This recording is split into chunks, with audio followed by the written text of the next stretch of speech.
सबसे बड़ी बात है ना भाई, कोर्ट में कुछ कानून लिखे हुए तो हम जा सकते थे, लेकिन अब कोर्ट में भी नहीं जा सकते। वो कहीं कानून ही नहीं बचा। अब तो खुली तानाशाही ये हो रही है। इस तानाशाही के खिलाफ आज हम थोड़ी संख्या में। आपको लगता है मोदी सरकार जो अपने कड़े फैसलों के लिए जानी जाती है वो वापस लेगी? अपॉर्चुनिटीज बढ़ जाएगी, इन्वेस्टमेंट बढ़ेगा। सरकार तो कह रही है लोग रील बना के कमा रहे हैं। सरकार तो कह रही है कि हमने रोजगार इतने पैदा कर दिए हैं कि लोग नहीं मिल रहे हैं। तो आप सरकार की बातों पर ध्यान देगी या सच्चाई को देखेगी? रील के लगान बनाया जाता, लेकिन सरकार ने सीधे सीधे मजदूरों पे ये हमला किया और भद्दा मजाक किया है। महिलाओं की दोहरी गुलामी और फैक्ट्रियों में जो हालात हैं उससे मैं पूरी तरह वाकिफ हूँ। तो ये हम चाहते हैं कि पूरी तरीके से रद्द किया जाए। यदि आप किसी चीज़ पर सवाल करेंगे तो आप देशद्रोही हैं। आप एक उन्माद फैलाया गया है, यानी तर्क को छोड़ करके हमने जो कह दिया ये तानाशाही है। ये तानाशाह में होता है। नमस्कार, फोपीएम न्यूज़ नेटवर्क देख रहे हैं आप और मैं हूं आपके साथ शाहीन खान। हम इस समय जंतर मंतर पर जहां आज पूरे देश के लेबर, पूरे देश के जो वर्ग है, जो लेबर क्लास से आता है, उन्होंने एक देश भर में हड़ताल की कॉल की है। आप पीछे देख सकते हैं जनरल जो स्ट्राइक है उसकी कॉल दी गई है और पूरे देश में आज 4 लेबर कोड्स हैं उसके ख़िलाफ़ और वीबी राम जी के ख़िलाफ़, और वहीं पर जिस तरीके से अभी हाल ही में ट्रंप के साथ यूएसए के साथ डील किए गए हैं, उन तमाम मुद्दों पर एक बड़े प्रदर्शन की कॉल की गई है। इस प्रदर्शन का समर्थन राहुल गांधी समेत कई विपक्ष के नेताओं की तरफ से की गई है। आप देख सकते हैं कितनी बड़ी तादाद में यहाँ पर वो लोग पहुँचे हैं जो या तो मज़दूरों के हक़ में आवाज़ उठाते हैं या सीधा जिन पर कहीं ना कहीं इन कानूनों का प्रभाव पड़ेगा। लेबर से लेकर तमाम यहाँ पर जो हक़ पसंद लोग हैं, मज़दूरों की आवाज़ पसंद लोग हैं, वो लोग यहाँ बड़ी तादाद में पहुँचे। इनका साफ तौर पर कहना है कि जो लेबर कोड 4 बनाए गए हैं सरकार की तरफ से लागू किए गए हैं, वो कहीं ना कहीं एक बार फिर से मज़दूरों को गुलामी की ओर लेकर के जाएगा। इनसे बातचीत करेंगे, जानेंगे कि कैसे जो लेबर कोड्स हैं वो कहीं ना कहीं आने वाले समय के लिए जो मजदूर क्लास है उसके लिए गलत है। देख सकते हैं अब इन्होंने किस साफ तौर पर कहा है जो 4 लेबर कोड है मजदूर कर्मचारियों के अधिकार पर सबसे बड़ा हमला है।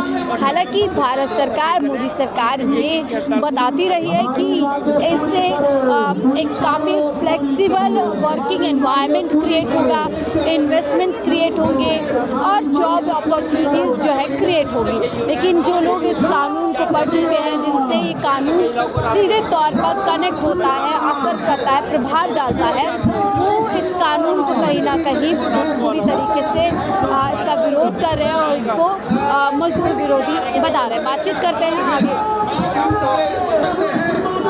सर, क्या नाम है आपका?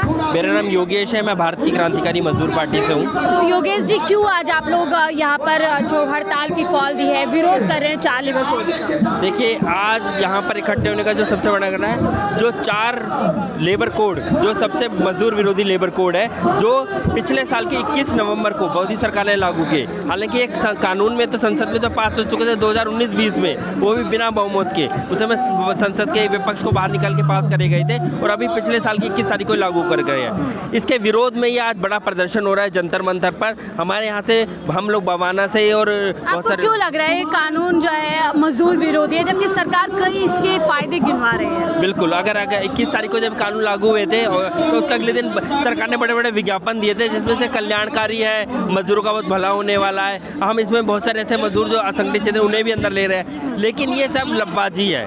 देखिए, हमने तो देख लिया पिछले 11 साल से जो मोदी सरकार जो भी चीज़ें लाती है उसमें बड़े बड़े GST आ रहा है, बड़ा भला होने वाला है, नोटबंदी की बड़ा होना है। लेकिन हमने देखा कि असल में जो सरकार बोलती है वो जुमला होता है। सरकार जो बोलती है जब हमारा भला हो रहा है, हमारा बुराई होने वाला है। इसके फायदे के लिए ये तमाम कानून एक लाइन में कहे तो इस देश के टाटा, बिरला, अंबानी जो बड़े बड़े पूंजीपति हैं उनके लिए लागू किया है, क्योंकि टाटा, बिरला, अंबानी को खुली छूट दी जा सके मजदूरों को लूटने। ये कानून बेहद कर्मचारी मजदूर विरोधी कानून है।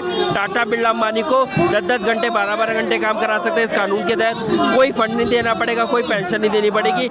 यूनियन बनाने का अधिकार को खत्म किया जा रहा है। हड़ताल नहीं कर सकते, जो बेसिक अधिकार है मजदूरों का। यूनियन की आपने बात की, सुप्रीम कोर्ट ने भी इस पर तक की कि कहीं ना कहीं आप लोगों यूनियन बनाने से कह रहे हैं और ज़्यादा माहौल ख़राब हो जाता है। नहीं तो यूनियन बनाने का अधिकार तो हमारे संविधान का एक बेसिक अधिकार था, जो अब संविधान से भी खत्म हो रहा है। वो देखिए, यूनियन हर जगह यूनियन होती है। यूनियन कर्मचारियों की सुरक्षा होती है, जो कर्मचारी अपने लड़ सकते हैं। हर जगह यूनियन होती है, चाहे वो बैंक के कर्मचारी हो, डाक के कर्मचारी हो। और यूनियन की हड़ताल ने कर्मचारियों सरकार को झुका के सरकार को बताया है कि भाई ये आप ऐसे कर्मचारी विरोधी कानून नहीं बना सकते।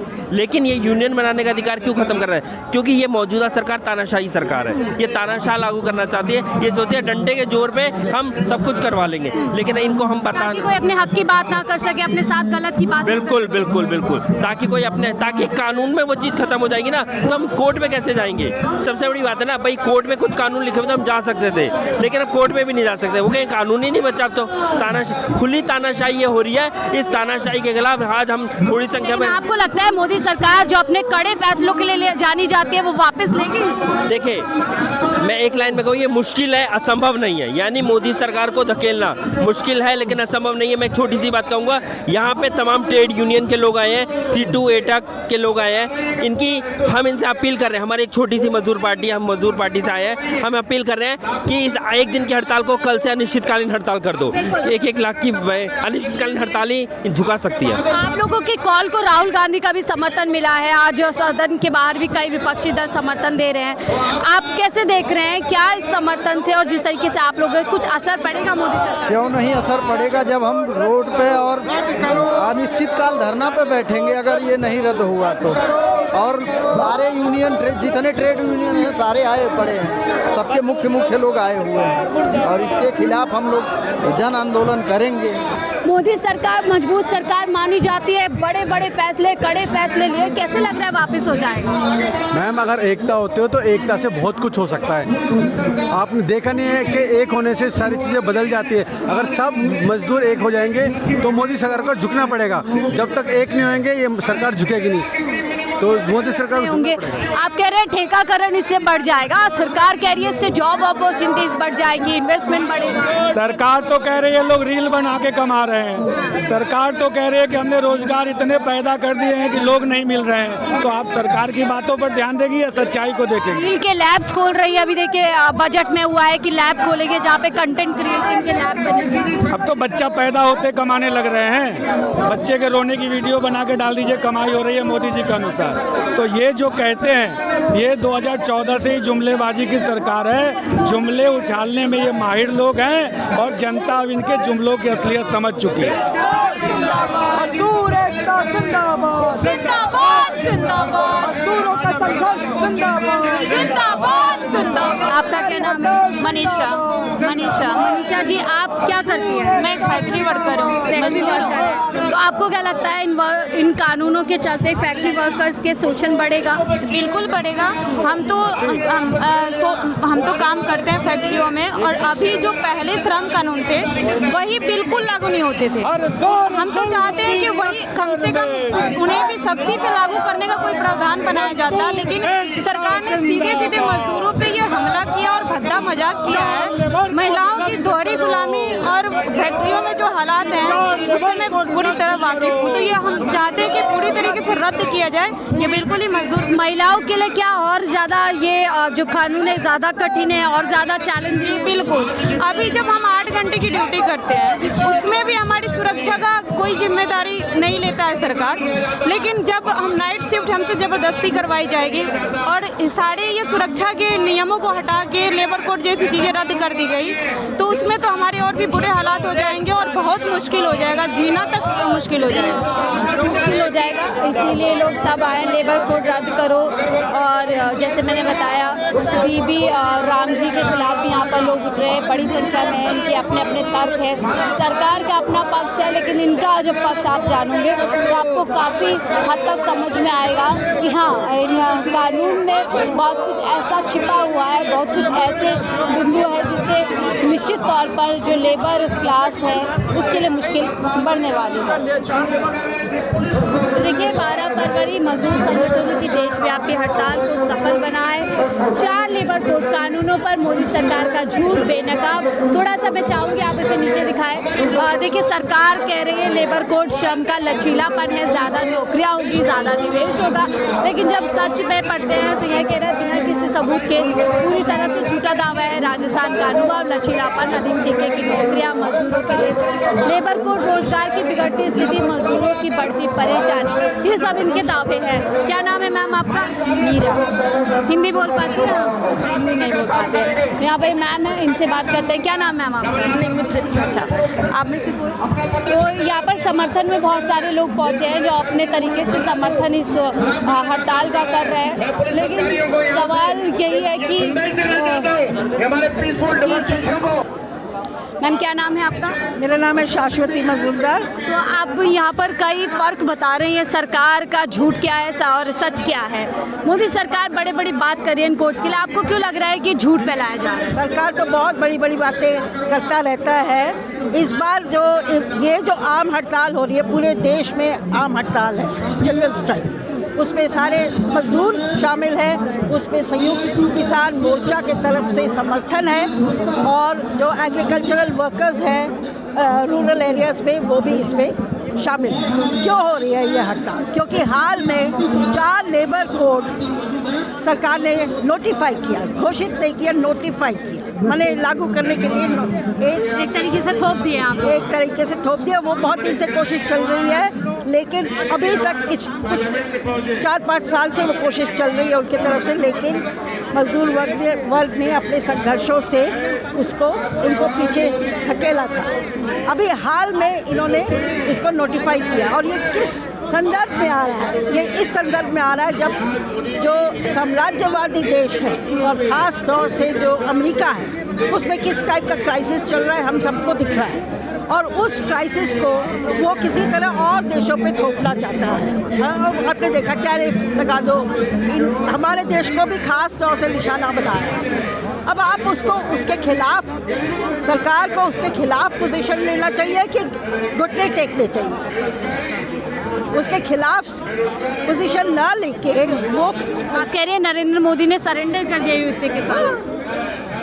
यही तो इस क्राइसिस को जो यूएस हमारे देश के ऊपर थोपना चाहता है, उस क्राइसिस को वो यहाँ मजदूर वर्ग के ऊपर और बाकी मेहनत जनता के ऊपर। आज की जो कॉल आउट की गई है, इसका असर पड़ेगा? क्योंकि मोदी सरकार तो कहा जाता है मजबूत सरकार है, एक बार जो फैसला लेती है वापस नहीं लेती है। अरे बाबा, मैं यही तो बता रही हूँ, ये 4 लेबर कोड पता नहीं कब से ये लागू करने की कोशिश कर रही है, लेकिन कर तो हो नहीं पाई। अभी हाल में किया है क्योंकि वो भी इस दबाव में आ रहे हैं, जो साम्राज्यवाद का दबाव है, वो दबाव में आके इन्होंने ये किया। ठीक है, तो क्या ये आउटरीच कुछ मोदी सरकार पर दबाव बना पाएगा? वो सोच पाएंगे कि हाँ, इसको वापस लेने की जरूरत है, रोल बैक करने की जरूरत है? ना, एक हो सकता है एक दिन की हड़ताल से ना हो। अगर वो नहीं सुनती है, अगर सरकार को इससे सिग्नल नहीं मिलता है और वो नहीं समझते हैं कि इनको वापस करना चाहिए, फिर ये संघर्ष जो है आगे बढ़ेगा और तेज होगा। और आप लोग रेडी हैं पूरी तरीके से? आप कहाँ से आइए मैम? नहीं, मैं हंसराज से हूँ, बट हाँ। तो आप टीचर हैं, प्रोफेसर हैं? प्रोफेसर हूँ। आपको क्यों लगता है कि आज इसके साथ खड़े होना चाहिए? दूसरे लोगों से बात कर जाए तो यहाँ पर। और सर, आप लोग कहाँ से आए? हम लोग तो दिल्ली यूनिवर्सिटी से हैं। तो आज क्या यूनिवर्सिटीज़ के प्रोफेसर भी इस कॉल्स को जो है सपोर्ट कर रहे हैं? हाँ बिल्कुल। क्यों लगता है कि प्रोफेसर्स को भी इसके सामने आना चाहिए और साथ खड़ा होना चाहिए? क्योंकि प्रोफेसर एक अलग तरह का कम्युनिटी है, सबसे ज़्यादा पढ़ा लिखा हुआ माना जाता है, समझदार माना जाता है। तो जो लेबर कोड बिल है या इलेक्ट्रिसिटी बिल 2025 है या अन्य जो बिल हैं, तो इसकी जो बारीकियां हैं, जो जटिलताएं हैं कि ये जनहित के कैसे खिलाफ खराब है, मतलब जनहित के पक्ष में नहीं है, तो इन पर वो ज़्यादा बढ़िया से सोच सकते हैं, इसलिए वो हैं और उनको रहना चाहिए।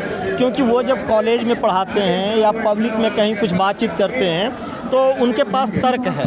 लेकिन मोदी सरकार अपने आप में हर कानून ले आती है और कहीं ना कहीं बोलती है कि सबसे बेहतरीन कानून बनाया गया और जिसके लिए, जिस पक्ष के लिए बनाया जाता है उसके लिए सबसे बेहतर होगा।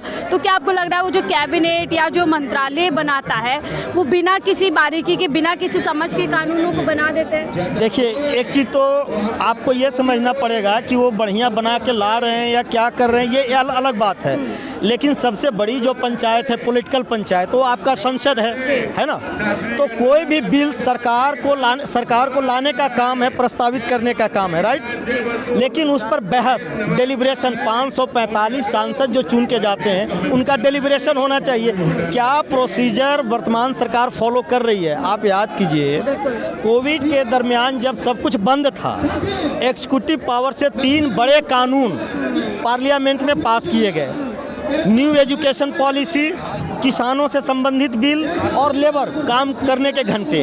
तो जब संसद में चर्चा ही नहीं हुई, आप विपक्ष को बोलने ही नहीं देंगे, आपका कानून बहुत अच्छा है, लेकिन पब्लिक को अपना ओपिनियन बनाने के लिए संसद में बहस तो जरूरी है ना, वो टेलीकास्ट। बहस से क्यों डरती है मोदी सरकार? हर बिल आपसे डरती है, तभी तो हम विरोध कर रहे हैं ना, कि वो डरती इसलिए है कि जो वो ला रहे हैं और जो कह रहे हैं कि बहुत अच्छा है, इसका भंडाफोड़ हो जाएगा या खुल जाएगा पब्लिक में कि जो ला रहे हैं दरअसल वो अच्छा नहीं है। क्योंकि वो ला रहे हैं तो वो तो अच्छा कहेंगे, लेकिन उसमें क्या कमियां हैं, उसका क्या दुष्प्रभाव पड़ने वाला है, ये जनता में तब जाएगा जब उसके अगेंस्ट में उसके खामियों को गिनाने वाले आवाज़ को आप तरजीह देंगे, जो कि संसद में नहीं दिया जा रहा है। तो संदेह तो अपने आप पैदा हो जाता है। कोई भी देखिए, 2 पक्ष होते हैं, अच्छा या बुरा कोई पक्ष, इधर आ जाइए, कोई अच्छा या बुरा पक्ष हर चीज़ का होता है, लेकिन सरकार बार बार हर चीज़ को कहीं ना कहीं थोप रही है, बताते हुए कि सारा पक्ष अच्छा है, लेकिन जो उसके साइड इफ़ेक्ट्स है, जो उसमें खराबियाँ हैं, जो कमियाँ हैं, उस पर डिस्कशन का मौका फिलहाल संसद के अंदर दिखता नज़र नहीं आ रहा है। और शायद ये भी कभी अभी पिछले देखो जिस तरीके से यूएसए डील पर राहुल गांधी ने कई तख्ते रखे, किस तरीके से हंगामा होता है,